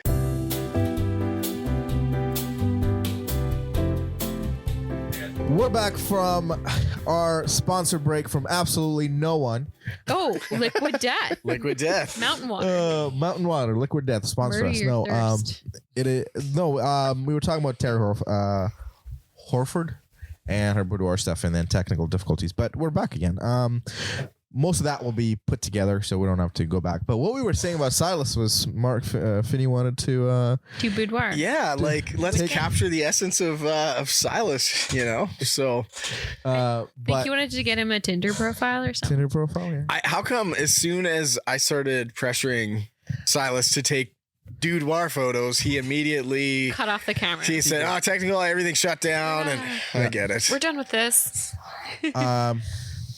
Okay, yeah. So, I'll just let you guys know. Every single girl I've ever talked to about my Tinder has said my fires are or my photos are fine. So what My fires Silas just said inspirational. was every single Tinder girl he's ever talked to said his fires are absolutely photo. Or he meant photos are absolutely fire. So, Making disabilities about my fun. but that being said, like, what is on the horizon for Mr. Phinney? How does 2022 summer look? How does 2023 summer look? As in a wedding, well, one on a wedding photography level, another on a life level, because I'm trying to restore that elusive work-life balance. Danielle Googling the word elusive. Elusive. Basically, that's the word of the day. I've had some summers that they're pretty packed and you know, you're spending a lot of weekends on the road and different things like that. So I'm trying to scale back. And I know when Danielle was talking about how life moves pretty fast when you have a little kid. I'm very aware of that, and I don't want to have dad guilt and miss my kids on weekends and stuff. So I'm trying to pull back from weddings and stuff. I have a few kind of booked already for this year and next, and I think that's going to be it. I'm going to reevaluate, maybe squeeze in some destination weddings here and there, but travel for free essentially. Yeah, right. Use up the vacation time you have. The amount of times him and Christine have been to the destinations I've seen: New York, Italy. You gotta just hook me up. Like, my dream is eventually retired just based on, like, I just want to do the travel destination. Not there yet. Looking for it. I kind of feel like I had a moment once where I possibly could have went a totally different direction with my life in terms of pursuing wedding photography at a bigger level. It was there was a boutique hotel called Arlo in New York, and they have their own sort of in-house wedding planning business. And I met with the wedding planner. And, you know, she was a cool girl. We kind of vibed, and she wanted me to become their New York photographer. And I love New York. And I definitely spent some time kind of thinking like, man, should I just drop it all, like a career that I've invested a lot of time in I have a government job and I've been there for a long time. And it was like, do I just leave it all and go? And maybe it'll be a regret, but I don't know. I think going back to what Danielle said about when you sort of monetize and become financially interested in a passion of photography, then it can really kind of kill it, and it really can become a job. And so I didn't really want that to happen. Right. Yeah. I don't know. That's a fine line, like, of doing it full time and doing it part time. I don't know, it takes a certain person, and like, maybe I'll be that person shortly, maybe I won't, I don't know. But it's like, I don't want to get into it and lose what I love about it. Right. I think honestly that applies to pretty much any job too, but especially us as creatives too, in a sense, when you fell into something because you loved it, and then now it became something that, you know, financially is actually making it happen for you. Then you're in the crossroads of, do I do this full time enough to make this a full time living, and will I still enjoy it as what I'm doing, or am I gonna get into this full time and then start regretting not having a life outside of it? Right? Yeah, like, because your initial way you fell into it was you could just escape into it before with your regular life, but then the escape became the regular life. You know what I'm saying?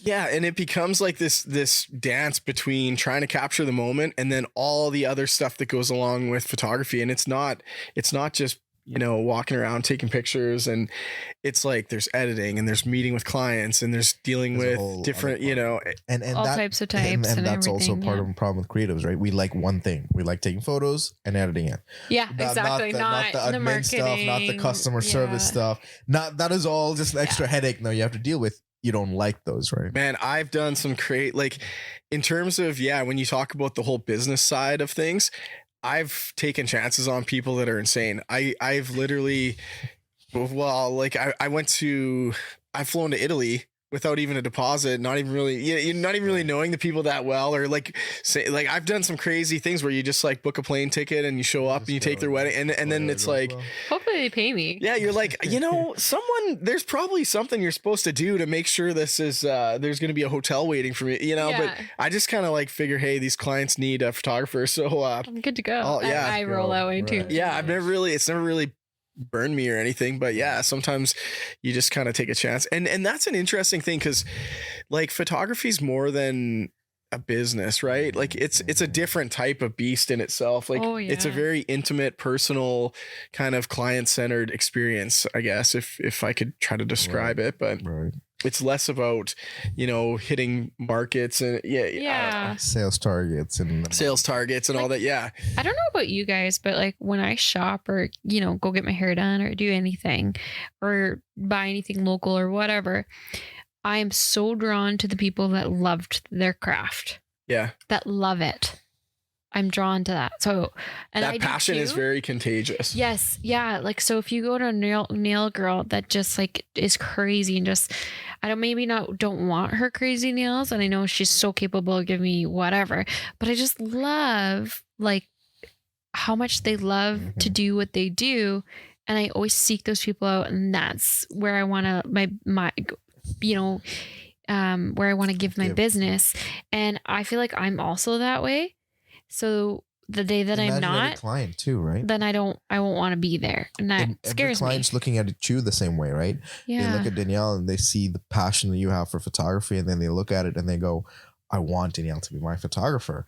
But then at some point, as a photographer of you, who you are as a person and a human being, at some point you're gonna burn out, or not burn out. I guess your passion is not as bright as it was. Because you have to protect it. You have to protect it. You have to make sure you're not burning yourself out. The client still thinks you're great, but inside you're like, you have that conflict within yourself. I'm like, I'm not, and that also kills you because I'm not as good as I was, and I want to be there, but or not client, even like I'm, you're putting in the effort, right? Well, I think like even moving forward in the stuff that you and I have talked about, it's like, it sounds ridiculous, but like you do have to choose your client, because if you're not there for them or you're not enjoying it or your vision's not their vision, it will kill you faster than anything else in that line of business or that line of work when it comes to being a creative. So, but if you if I'm really into the party scenes, the smiles, the candids, the people that just like do, let's jump in the river, let's run across the field. Like, oh, it's just a dress. I only wear it once. And like, I don't care if I get a little bit of it dirty. Those are my clientele. But if they look at me and said, what? I don't want to move. Like we're no, just right here. That's not for me. Right. Like I don't feel like I'll do a good job for them. And not because I don't want to. It's just that's not who I am. The main criteria of when we say why we choose our clients and why our clients have to choose based on who their style is purely that, right? And then one of the core things is because this is an art form that we got in because we are passionate and we love it. Yeah. But the moment we do something that we don't like within it, we will start hating it more than anything else. Yeah. Because that's not why you got in, right? Yep. And then, so that's why we keep saying when we pick our clients and when we pick our time with every client we work with is because they're going to fuel us to give them the best work of ours as possible. And I remember, and I mean, I hope it's appropriate I tell a story. You told me that like you have this family, it's not your first job. You do whatever it is that you want to do with photography and you live your best life. And you said someone was giving you heck about not doing their photos and they went after you about it a bit. Yeah. And you know what? Nobody really knew that it was me that, so here's what happened. A girl had asked me to take pictures of her and her daughter, and she wanted to do kind of like a theme, like a fairy theme. Like I think they're gonna wear like fairy wings or something like that. And you know what? Sometimes you can pull off those sorts of shoots if that's what you're into, but I just knew it wasn't my jam, you know, and it's like, because this isn't, a way that I really provide for my family or anything like that, I didn't feel super pressured to say yes to it. And so I remember like trying to point her in a direction of someone else. And and that I thought would be good at that kind of jam. Because like, just because you're good at baby photos or wedding photos or family photos, it's not all transfer. It's not the same. No. And so then I remember this person had just kind of written this thing about how this photographer stood her up and wouldn't do it and blah blah blah, and I kind of knew it was me, and it was like, but at the end of the day, I guess, you know, you're not someone's, like, you have to be true to yourself. As a email her back and say, you know, this is my hobby or something like that. Yeah, I kind of messaged her back, and I didn't want to hurt her feelings, but it was like, if that's not your jam and you don't think that you can do a good job of it, and you're going to be doing it sort of like begrudgingly or kind of like force it because, again, you're not into like that sort of style or whatever, as beautiful as it may be, if it's not your jam, you're going to be doing it from an inauthentic place, and it's going to show through in your images, and you're just not going to be feeling it. So and you just don't want to do it. No, so like find someone else. Like, disservice to you as a creative, and you're doing disservice to your client as well. Yeah. Right? So after you told me that story, I don't even know how it came up. I had not the exact same experience, but as someone was emailing me right after I'd be, and like I was just doing the work that I had already been pre-committed to before I was pregnant, and she said, "Okay, what's your next 3 months availability?" Like, and we're emailing back and forth or whatever, and I just said, "Sorry, I don't have any." You know, like, and then way professional in more terms. And then she emailed back, like, it was an aggressive message, and it was like, "What do you mean you don't have any? Surely you have one night off." And then I actually emailed her back. I'm like, "Well, I have a 3-month-old baby. My partner works away 11 days out of the week and home for 3. And I'm already committed to a bunch of stuff. So no, I'm not taking on more right now." She immediately emailed back and said, "I'm very sorry. I also have a 3-month-old baby. I apologize."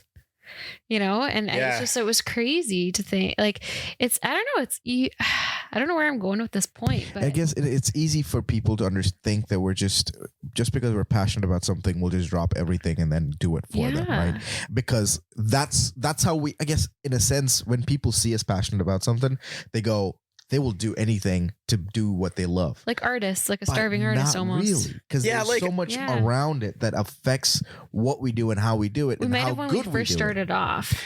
Yeah, and like, honestly, I don't want to come across like a diva. Like, you can show me your Pinterest board, and like, I'm down to like capture whatever pictures you want or whatever. But at the same time, you have to be true to who you are, because as soon as you sort of depart from what makes you excited to take the pictures in the first place or whatever, as soon as you're totally doing something you're not into, I don't know, they're gonna figure it out. Yeah, I know. Danielle always wants to take like those heart pictures, you know, and it's like, that's not my jam, you know, like that. Let's do it, Danielle. Yeah, and then that's not saying, like, you know, you're nearing the end of the shoot and you say, "Hey, is there anything that I didn't capture that you had in your mind?" They go, "No, we're okay." And then they say, "Yeah, actually, I have this really silly photo, but we want to reenact that." I'm like, "Yes, absolutely. That's not that. Don't stop that. No, but don't bring like multiple picture frames to your shoot and want to hold them and stand in a field." Right. Like, and you know, I guess like you have to be gracious to the people. Like, obviously they're the ones hiring you, and so you want to basically honor their wishes. Yeah, no. But at the same time, there's a lot of pressure on a lot of these brides, and they want to have certain images, and they want to have a certain look and sneak peeks and all that. But it's a give and take in the relationship, in the sense that you also need them to understand that sometimes the best way to get the best out of me or you or Danielle is like, kind of just let us do our thing. Right. It's going to come natural to us. This is, you know, and have you had too much of that? I don't think I have. I've been so lucky. Like, I love every single bride I've ever had. They're fantastic. I've been very lucky though. Like, honestly, I'm also feeling quite blessed. I feel like when we talk about this, just the people that we didn't shoot, where it was like, what, right off the bat.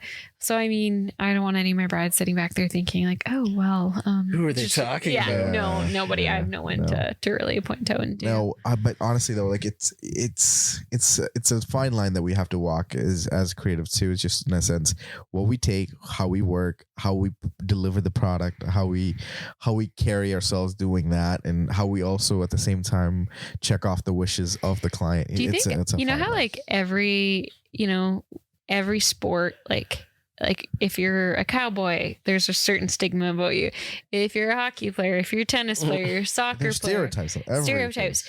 us being like in video and photographer, I think there's a stereotype too. And for me, I'm fragile. I'm either like, I'm super proud of this. What do people think? They don't like it. Like super proud of this. What do people think? Like it's always like it's a ping pong game pretty much, right? So it's just sometimes you're like, perfect, I nailed that wedding. Sometimes I'm like, well, I could have done this. I could have done that. I could have done this. Oh, I didn't like this, or I could have, I think a good way to stay focused in anything that you do is just to revisit your reason why you do it, whether it's photography or just whatever you're passionate about, whether you're trying to do a triathlon or whatever. Always revisit your why. And if you don't have a why and you don't understand, what's driving me to want to be a part of this, then spend some time thinking about that. And for me in photography, it's about honoring the fact that someone wants me to be a part of their day and feeling like if this is something that I always imagine people are going to look back at these pictures, and I chase that moment that I talked about with my mom, where I saw, 20 years later when she realized how beautiful she was.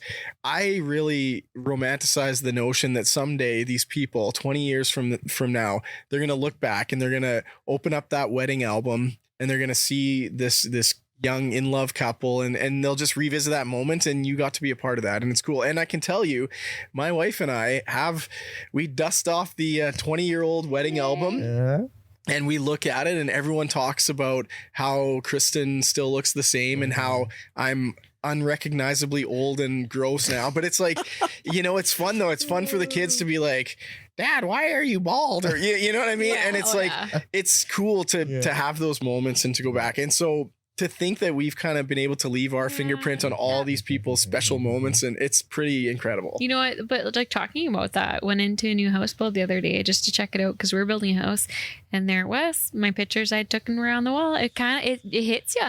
Yeah, and to think that like you have played a part, you've been given a front row ticket to some of the most private and intimate and beautiful moments of people's lives. That's true. You're so much better at putting things. Like I'd like to talk like you, but I just don't. Like the hillbilly comes out. We put Sky Commas after you and Sky Comma RE. Yeah.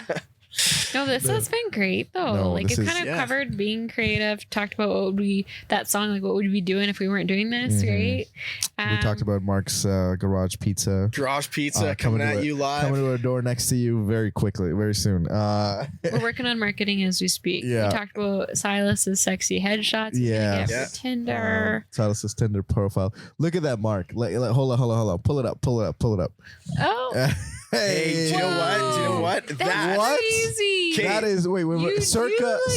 What is this? This is my first ever Instagram photo. Oh my god! 2012. So let's go. I'm gonna tell you a quick story about this photo. Look at that jawline. Yeah, what happened? Look at that jawline still. What are you talking about? So that was my first ever picture. My sister-in-law was the one that basically forced me to start my own Instagram because I didn't even really know what it was or care about it. And I remember, so my sister-in-law knows that I tend to go overboard with things. I can't just do anything kind of half-ass. I go all in. And so I remember when she basically started my Instagram. Right. And I remember I said to her, hey, don't let me become one of those Mark Phinney photography type people. And it is exactly what happened. Oh, what else do we got on there? Go back. These are the old. Click on it. I love it. Don't you dare touch these. Go to next. Okay, go down. What's that? That's Hawaii. Hawaii. Photoshop shark in the background there. Oh my gosh! Is it? I didn't even see that. I was too busy looking at the hair. Oh, scroll up. I want to see more. Okay. I'm awful. I don't. Oh, wow. That was. Let's throw in some filters. Yeah, that was back. Dude, Instagram filters. 475 weeks ago. No, that's like 379 weeks. Oh no, 379 weeks ago. That's Show us more. This is addicting. I don't want anyone to do this to me, but I'm having fun. Wait. Scroll down. Don't go so fast. Oh, I was just pregnant in that one photo. Holy cow. Scroll up. Yeah, man. Yeah. That it's a pretty personal picture, but if you go, there's a picture of my brother. It's one of the only pictures out there of him. I saw that too. Down. Yeah, it's with the horse. With the horse, yeah. And you have a twin. He was a twin. Jesus. Yeah. Look alike. Yeah. You look alike, man. That's crazy. Yeah, I know. I've seen that photo Yeah. before. Keep going. That one. Wait. That bike. I seen that bike hanging in his garage. Look at Look that. at that. Yeah, man, my Oh. triathlon day is Super professional. Are those crazy. Oakleys? For people listening, you got to jump on YouTube right now to watch Yeah. that. White Okay, sunglasses. what about That's the where one it's with at. the kid? Superman. Down with the nose. No, Nope. one more. I want to see if he's got hair in there. Okay, there it is. I It's still have the starting same to amount of hair. recede. Still the same amount of hair. See, those are my favorite types of I photos. love it. Yeah. I love it. Just now, like, yeah. Okay, let's keep going up. And now here I am taking profile pictures for my kid. Yeah. Dude, Is that wild? Josh. Oh, Family with the photo. camera. Family photo. Family photo. Go over it. Where's the hair in that one? Oh, Hey. okay. It came Oh, on. geez. Oh my God, Alex! How old is Alex? I don't know, man. This is a Wow. trip. He's like, what is happening? You know what? I remember Instagram when it first was kind of a thing. It was it was an exciting way to connect with people from like, like literally all over the world. Right. Like I still have friends that Hey. hey. There it is. That's what you usually look That- like. Yeah. Amish. That is an Amish. Silas, take me to your people, bro. Could be 100%. Oh, I know. He's not Amish. This is suspenders, man. Okay. Yeah, that's a trip. That's Oh, wild. look at that little profile picture up there. That, Yeah. That was Oh, so. This was Moldery. actually this was the first photo I saw of Phinney. This is I was like, this is how Phinney looks. Oh, and I don't. It literally looks like Jason Statham's brother. Yeah, what are you you talking just- What about? weird. happened? What happened? Now he looks like Yes. Aquaman's brother. I was Jason talking Momoa. Aquaman, but this is some Jason. Yeah, But both you Jasons, though. changed. Okay, keep going. It's actually No, this honestly, is man. really It's all good. just joking. It brings back some happy old memories, going. you Look know. at that. Okay. Look at that. Oh, I love I it. did a lot of. Oh yes, that one. Hey. I used to be a big That is yoga cute. guy back in the day. Did lots. I'm just kind of getting back into it. Look at those muscles. I know. Jeez. There's muscles in places I didn't know you could have muscles. Yeah. Some more, yeah. That was a girl's grad picture. Grad She's picture. getting married this year. Where? Whoa. Yeah, Okay, wait. Where was your first wedding photo still there? Not here yet. It's not here. I think I I just archived sent so you much article. stuff, wedding stuff. I just kind of like, That's not it. That's No, not but- yeah, I just kind of archived a lot of stuff. I was getting, I don't know. yeah, but no, that's awesome. Hey, see the one with my kid wearing that horse thing or whatever? That was Yeah, I love on that one. I the saw it like old today. Keep Calm and Chive On or whatever. Yeah. yeah. And it got featured, but yeah, that was hilarious. That is so love funny. it. Oh, yeah. trip down memory lane. It was good to see you guys today. Thanks for coming by. Thanks for chatting up and getting the very finale of For the Record podcast season 1. Yeah. And we ended it. I think it was a good. Again, I don't know. I'm not sure if we're gonna split it into 3 different podcasts. Yeah. because Yeah, we talked for a kept while. talking for an hour and a half. Oh, jeez. But I That's think I good, might that's just it. I think I might just put it into one big podcast and make it happen. But yeah, man. And it thanks has for coming. been, it is good to see you guys. I mean, I love both of you and I certainly have lots of history with you guys. And so it is my pleasure and honor to be a part of this exciting thing that you guys are doing here. Oh well, We still don't really know what it for the is. 6 people listening. Whatever it turns this into. might be more for us than anything else. Yeah. This is for the history books. Yeah. And Phinney is this popular photographer, and he's washed up traveling duster. the world doing crazy photography. We knew him when. Yeah, he was on our podcast, guys. But no, thanks for coming. For people listening, thanks for listening for a whole 12 episodes of For the Record podcast on Spotify and Apple Podcast. I don't know when we will be back, but I want to say first week of September. But I'm not gonna hold to it. Oh, We'll see, possibly. But we My want to worst come back. month of the entire summer. Ugh. But we possibly might. Hey, Danielle. Yeah, we'll see in and around. You know. And talk some war stories of what 2022 summer was. Yeah, I exactly. want to get through those, and we'll come back with. I got a couple ideas, just more guests possibly. So Ooh. will be cool. Get the A-lister Mark Willis on here. The other That's a Mark. goal. The That's other a goal. Mark. We're gonna. Where we Yeah. might, he was supposed to pay us for the amount of time. You know, dude, we talked about Terry Hofford so much. Yeah. You know what? She could come. Bring her in, That bring would her be in. fine. We'll put it on a Zoom call too. That'd be cool. Yeah. No, again, I just want to this we started because we want to help couples in planning and how to choose vendors. Like I said, and how it to was do like a everything, wedding right? guide that we just were too lazy to make. But like, think about the amount of things we talked about just from a client perspective, how to choose a vendor, like from Yeah. a photographer to what is important. So if you've listened to all the way this hour and a half We're proud podcast, of thank you. you, But yeah. now we're calling it on the end of season 1. And thank you for listening. Yeah, Thanks for thank you. coming, Finney. We'll see pleasure. you guys on the other side. Sounds like death. Cheers. Liquids. All right. Good night. Take care. XOXO Gossip Girl.